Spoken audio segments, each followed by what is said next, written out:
নমস্কাৰ এই মুহূৰ্তত আহি পৰিছে ৰাজ্যখনৰ বাবে সন্ধিয়াৰ কেইবাটাও বিগ ব্ৰেকিং নিউজ। আজি 30 মাৰ্চ অসমৰ লগতে ভাৰতৰ বিভিন্ন প্ৰান্তৰ পৰা সন্ধিয়াৰ কেইবাটাও খবৰ আহি পৰিছে। এই মুহূৰ্তে জনাই আছো এটা ব্ৰেকিং নিউজ। পুনৰ দেশ জোকাৰি যোৱা ভয়ংকৰ ৰেল দুৰ্ঘটনা সংঘটিত হৈছে।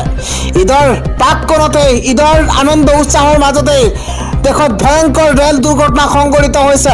15টাকৈ ডবা লাইনচ্যুত হৈছে আৰু কেইবাগৰাকী লোক গুৰুতৰভাৱে আহত হৈছে। এই মুহূৰ্তত গুৱাহাটী অভিমুখী কামাখ্যা এক্সপ্ৰেছ ভয়ংকৰ দুৰ্ঘটনাত পতিত হৈছে।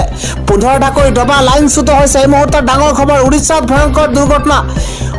ৰেল দুৰ্ঘটনাত পতিত হৈছে গুৱাহাটী অভিমুখী কামাখ্যা এক্সপ্ৰেছ। 15টাকৈ ডবা লাইনচ্যুত। শ শ যাত্ৰীৰ মাজত হাহাকাৰ পৰিস্থিতিৰ সূচনা হৈছে। উৰিষ্যাৰ কটকত লাইনচ্যুত হৈছে গুৱাহাটী অভিমুখী কামাখ্যা এক্সপ্ৰেছ। উৰিষ্যাৰ কটকত লাইনচ্যুত গুৱাহাটী অভিমুখী এক্সপ্ৰেছ। শ শ যাত্ৰী আছিল ট্ৰেইনখনত। কামাখ্যা এক্সপ্ৰেছত আছিল অসমৰ 250গৰাকীকৈ যাত্ৰী। মুখ্যমন্ত্ৰী হিমন্ত বিশ্ব শৰ্মাক সহায়ৰ হাত আগবঢ়াবলৈ কাতৰ আহ্বান জনাইছে ৰেল যাত্ৰীয়ে। এই মুহূৰ্তত ডাঙৰ খবৰ, কৰুণ মৃত্যু খাবৰিছে এজন ৰেল যাত্ৰীয়ে। আৰু কামাখ্যা এক্সপ্ৰেছৰ হাজাৰ হাজাৰ অসমৰ ৰেল যাত্ৰীৰ হাহাকাৰ দেখিবলৈ পোৱা গৈছে। এটুপি পানীৰ বাবে হাহাকাৰ কৰিবলগীয়া হৈছে ৰেল যাত্ৰীসকলে। ভাল খবৰ হৈছে আজি পবিত্ৰ মদিনাত মক্কা মদিনাত ঈদৰ নামাজ সম্পন্ন কৰা হৈছে। সবাতোকৈ গুৰুত্বপূৰ্ণ খবৰ, পালন কৰিছে আজি ঈদ উল ফিতৰৰ নামাজ।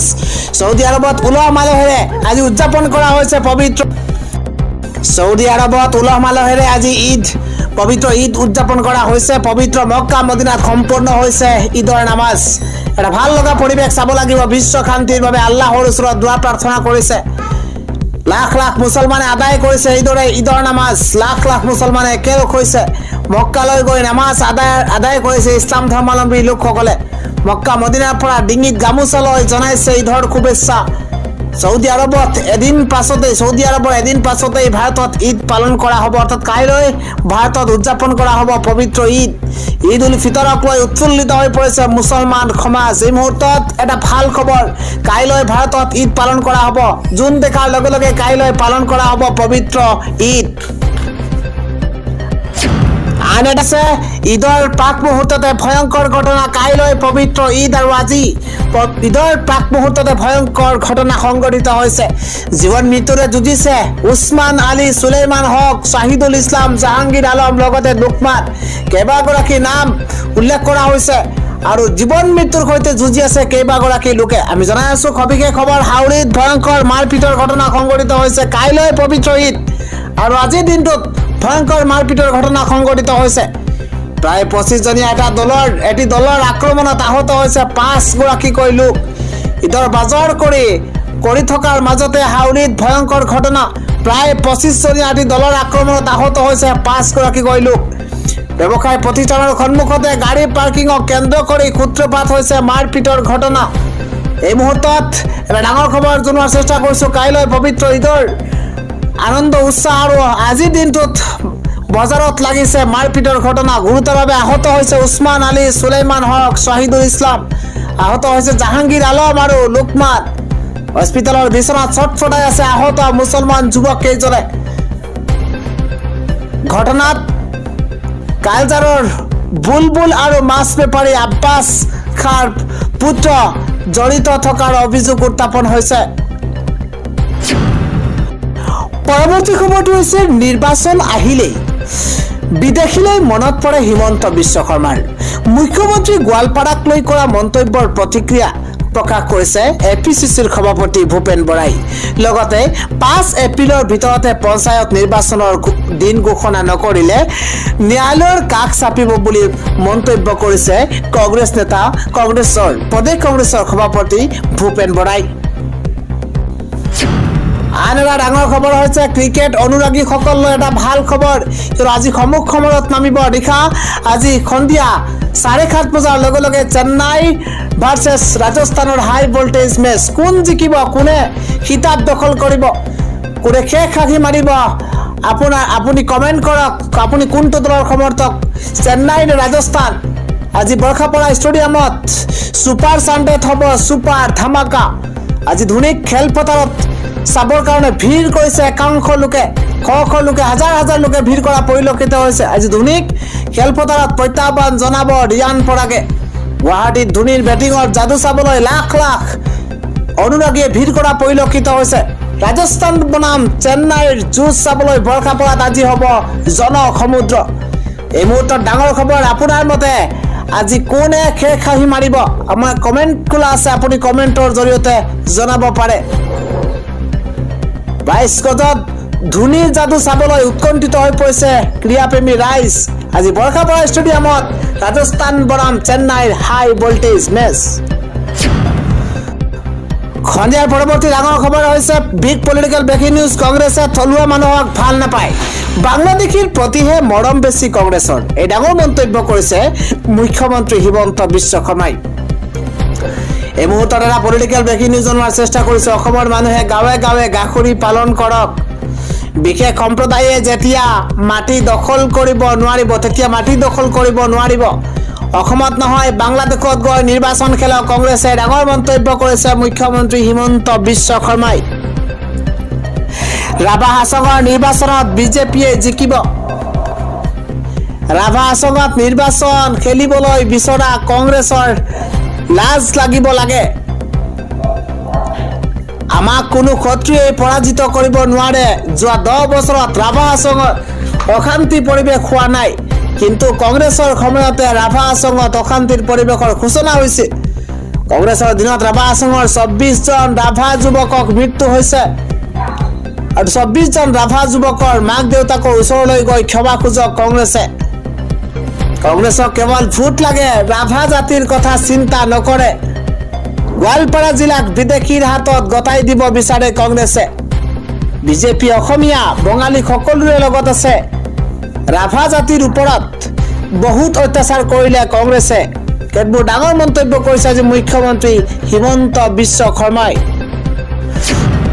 আজিৰ পৰৱৰ্তী ডাঙৰ খবৰ হৈছে এবাৰ নিবনুৱা যুৱক যুৱতী অৰুণোদয় আঁচনি মাটিৰ দালাল ৰেচন কাৰ্ড লাখপতি বাইদেউৰ পৰা আৰম্ভ কৰি কেইবাটাও বিষয়ত 13টাকৈ ডাঙৰ ঘোষণা কৰিছে আজি মুখ্যমন্ত্ৰী হিমন্ত বিশ্ব শৰ্মাই আমি জনাই আছো এটা বিশেষ খবৰ নিবনুৱা যুৱক যুৱতীৰ পৰা আৰম্ভ কৰি অৰুণোদয় ৰেচন লাখপতি বাইদেউলৈকে মুখ্যমন্ত্ৰীৰ ঘোষণা কি ঘোষণা কৰিছে 13টাকৈ কি ঘোষণা কৰিছে জনোৱাৰ চেষ্টা কৰিছো PMAY ঘৰ লাভৰ শেষ তাৰিখৰ ঘোষণা মুখ্যমন্ত্ৰী হিমন্ত বিশ্ব শৰ্মাৰ 3 পৰা 15 এপ্ৰিলৰ ভিতৰতে প্ৰেৰণ কৰক কেঁচা ঘৰৰ ফটো 15 এপ্ৰিলৰ ভিতৰত আপলোড কৰিব লাগিব কেঁচা ঘৰৰ ফটো আপলোড কৰিলে লাভ কৰিব চৰকাৰী পকী ঘৰ এই মুহূৰ্তত এটা ব্ৰেকিং নিউজ ফটো আপলোড কৰিলে লাভ কৰিব আপুনি চৰকাৰী পকী ঘৰ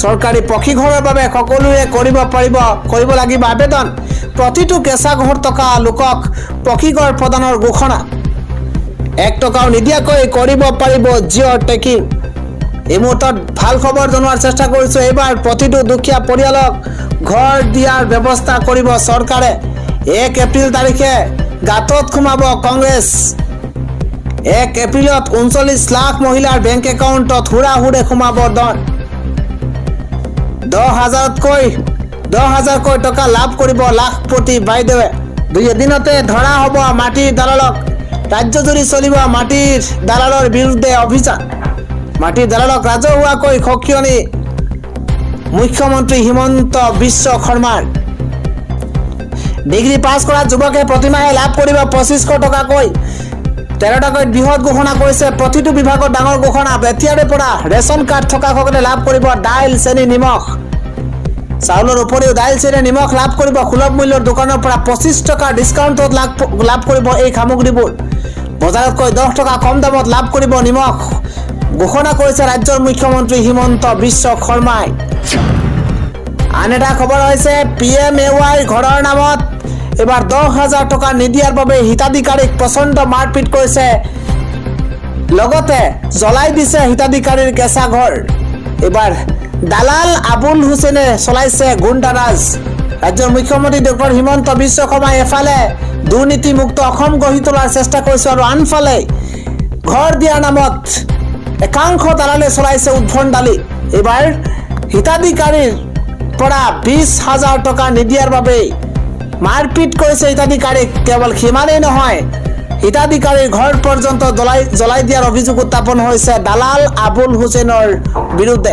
আমি জনাই আছো বিশেষ খবৰ, হিতাধিকাৰীৰ কেঁচা ঘৰ জ্বলাই দিছে, কেঁচা ঘৰ পৰ্যন্ত জ্বলাই দিছে দালালে। দালাল আবুল হুছেইনৰ আক্ৰমণৰ বলি হৈছে বুৰানুদ্দিন লস্কৰ। হাইলাকান্দিত সংঘটিত হৈছে গাৰ নোম শিয়ৰি উঠা ভয়ংকৰ ঘটনা। ঘৰ দিয়াৰ নামত দালালি কৰিছে একাংশ দালালে। আৰক্ষীৰ জালত আক্ৰমণকাৰী দালাল আবুল হুছেইন। আন এটা ডাঙৰ খবৰ হৈছে ম্যানমাৰত পুনৰ ভূমিকম্প। বিগত 24 ঘণ্টাতে 6টাকৈ আফটাৰ শ্বক। এবাৰ ম্যানমাৰত কি তাণ্ডৱ লীলা চলাইছে ভূমিকম্পই আমি জনোৱাৰ চেষ্টা কৰিছো। 24 ঘণ্টা 6টাকৈ আফটাৰ শ্বকে জোকাৰি গৈছে ম্যানমাৰ। 4.6 প্ৰাবল্যৰ ভূমিকম্পই কঁপাই গৈছে সমগ্ৰ ম্যানমাৰ। 3.6 প্ৰাবল্যৰ ভূমিকম্পই বিগত 3 ঘণ্টাত দুবাৰকৈ কঁপাইছে ম্যানমাৰক। এই মুহূৰ্তত বিগ নিউজ, পুনৰ ম্যানমাৰত এটাৰ পিছত আন এটা ভূমিকম্পই সৃষ্টি কৰিছে আতংক।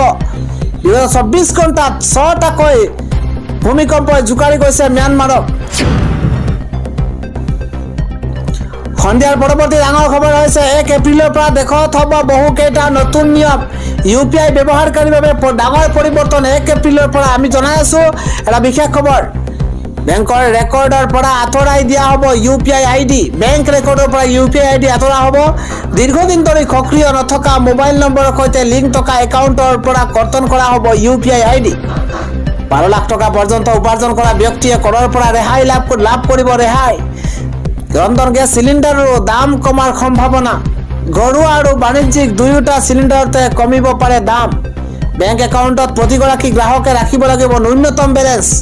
বেংক একাউণ্টত ন্যূনতম বেলেন্স ৰাখিব লাগিব। ন্যূনতম বেলেন্স নাথাকিলে গ্ৰাহকে ভৰিব লাগিব জৰিমনা। ক্ৰেডিট কাৰ্ড ব্যৱহাৰকাৰীৰ বাবেও সলনি হৈছে বহুকেইটা নতুন নিয়ম। ক্ৰেডিট কাৰ্ডত উপলব্ধ হোৱা অফাৰ 5 গুণলৈ হ্ৰাস পোৱাৰ সম্ভাৱনা। এইদৰে 1 এপ্ৰিলৰ পৰা ৰাজ্যৰ কেইবাটা ছেক্টৰত নতুন পৰিৱৰ্তন আহিছে।